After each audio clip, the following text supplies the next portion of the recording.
வணக்கம். இன்றைக்கி நம்ம பார்க்க போகிற சமையல் என்னென்னு பார்த்தீங்கன்னா, வெற்றிலை துளசி கஷாயம் எப்படி செய்யலாங்கிறது பார்க்கலாம். ரொம்ப சிம்பிள் தான். இன்க்ரீடியன்ஸ் பார்த்திங்கன்னா ரொம்ப கம்மியாக தான் இருக்கும். வறட்டு இருமல், சளி, ஜுரம், உடல் வலி, கை கால் வலி, குடைச்சல் இந்த மாதிரி இருக்கிறவங்க இந்த கஷாயம் வச்சு சாப்பிட்டிங்கன்னா உங்களுக்கு நல்ல ரிலீஃபாக இருக்கும். எப்போல்லாம் உங்களுக்கு தண்ணி தேவைப்படுதோ அந்த சமயத்தில் இந்த மாதிரி இந்த தண்ணியை குடிச்சிட்டு வந்தீங்கன்னா உங்களுக்கு சளி இல்லாமல் வெளியே வந்துடும். சின்னவங்கலேருந்து பெரியவங்க வரைக்கும் தாராளமாக எடுத்துக்கலாம். இது அந்த காலத்தில் பாட்டியெல்லாம் செஞ்சு சாப்பிட்ட ரெசிபி தான். இது நிறைய பேருக்கு தெரியும், நிறைய பேர் தெரியாது. ஸோ வாங்க அந்த அருமையான வெற்றிலை துளசி கஷாயம் எப்படி செய்யலாங்கிறத பார்க்கலாம். ஒரு பேன் எடுத்துக்கலாம். இதில் 1 லிட்டர் அளவுக்கு தண்ணி சேர்த்துக்கலாம். இப்போ தண்ணி சூடாகட்டும். இதில் பார்த்தீங்கன்னா ஒரு 5 வெத்தலை எடுத்திருக்கேன். ஸோ நல்ல வெத்தலையாக 5 வெத்தலை எடுத்துக்கோங்க. இந்த காம்பெல்லாம் எடுத்துட்டு நல்லா கழுவிட்டு எடுத்துக்கோங்க. இப்போ இதை எவ்வளோ தூரம் சின்ன சின்னதாக பிச்சு போட முடியுமோ அந்த அளவுக்கு பிச்சு போட்டுக்கோங்க. ஸோ சளி பிரச்சனைக்கு ஒரு அற்புதமான மருந்து இந்த வெத்தலை தண்ணி. ஸோ செரிமானத்துக்கும் நல்லது. அதே சமயம் உங்கள் சுகர் பேஷண்ட்டாக இருக்கிறவங்க கூட இதை நீங்கள் எடுத்துக்கலாம். நல்லாயிருக்கும். சுகர் நல்லா கண்ட்ரோல் பண்ணும்.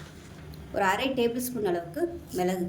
இது கூடவே துளசி இலை ஃப்ரெஷ்ஷாக கிடச்சிச்சின்னா போட்டுக்கோங்க. இப்போ என்கிட்ட துளசி இலை இல்லை, அதனால் நான் துளசி பொடியாகவே நான் சேர்த்துக்கிறேன். இது துளசி பொடி டிபார்ட்மெண்ட் ஸ்டோரு, நாட்டு மருந்து கடையெல்லாம் கிடைக்கும். இல்லாதவங்க இந்த மாதிரி பொடி சேர்த்துக்கோங்க. ஒரு 1/2 டேபிள் ஸ்பூன் பொடி சேர்த்துக்கலாம். துளசி பொடி சேர்த்துருக்கேன்.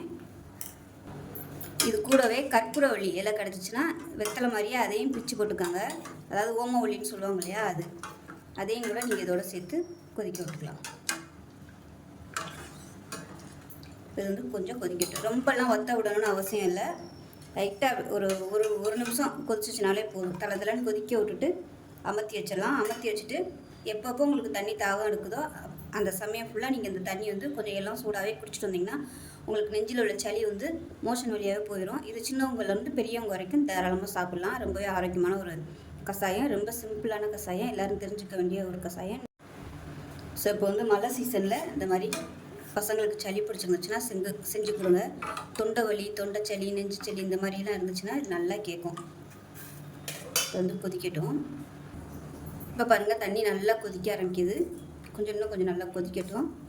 கொஞ்சம் நல்லா கொதிச்சதுக்கப்புறம் அப்படியே மூடி வச்சிட்டோம்னா அந்த சூட்லேயே அந்த எசன்ஸ் எல்லாமே தண்ணியில் இறங்கிடும். அதனால் ரொம்ப வத்த விடணும்னு அவசியம் இல்லை. இந்த மாதிரி பொங்கி வரும்போது மீடியமான ஃப்ளேமில் விட்டுருங்க.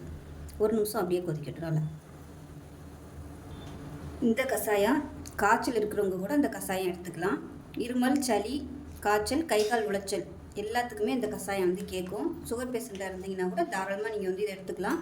இதனால் உங்களுக்கு சைடு எஃபெக்ட் எதுவும் வராது. சுகர் லெவல் நல்லா கண்ட்ரோல் ஆகும். நார்மலாக இருக்கும்போதே சளி இல்லாமல் இருக்கும்போது இந்த மாதிரி தண்ணி குடிச்சிட்டு வந்தீங்கன்னா உங்களுக்கு சுகர் லெவல் நல்லா கண்ட்ரோல் ஆகும். ரத்தத்தையும் சுத்தம் பண்ணும். செரிமான சக்தியும் நல்லா அதிகப்படுத்தும். இப்போ நல்லா கொதிச்சிருச்சு. அமர்த்திடலாம். இப்போ அப்படியே மூடி போட்டு ஒரு 1/2 மணி நேரத்துக்கு அப்படியே விட்டுடலாம். மூடி வச்சிடலாம். இப்போ இந்த தண்ணி லேசாக ஆறிடுச்சு. அது வடிகட்டி உங்களுக்கு எப்போல்லாம் தேவைப்படுதோ அந்த சமயம் லேசாக, அதாவது சளி பிரச்சனை இருக்கும்போது இந்த மாதிரி லேசாக சுட வச்சு அந்த சூட்டோடு நீங்கள் சாப்பிட்டு வந்தீங்கன்னா உங்களுக்கு சளி நெஞ்சு சளியாக இருந்தாலும் உங்களுக்கு மோஷன் வழியாக போயிடும். சின்ன குழந்தைகளுக்கு கூட நீங்கள் இதை கொடுக்கலாம், ஒன்றுமே செய்யாது. ஸோ ரொம்பவும் ஹெல்த்தியான ஒரு வெற்றிலை கஷாயம். ரொம்ப கம்மியான இன்க்ரீடியன்ஸாக, ஆனால் எஃபெக்டிவ் நல்லா அதிகமாக இருக்கும். ஸோ செஞ்சு பாருங்கள். செஞ்சு பார்த்துட்டு எப்படி வந்துச்சுங்கிறத சொல்லுங்கள். வீடியோ பிடிச்சிச்சின்னா லைக் பண்ணுங்கள், கமெண்ட் பண்ணுங்கள், சேனலை சப்ஸ்கிரைப் பண்ணுங்கள், பக்கத்தில் உள்ள பெல் பட்டனையும் ப்ரெஸ் பண்ணுங்கள். நன்றி.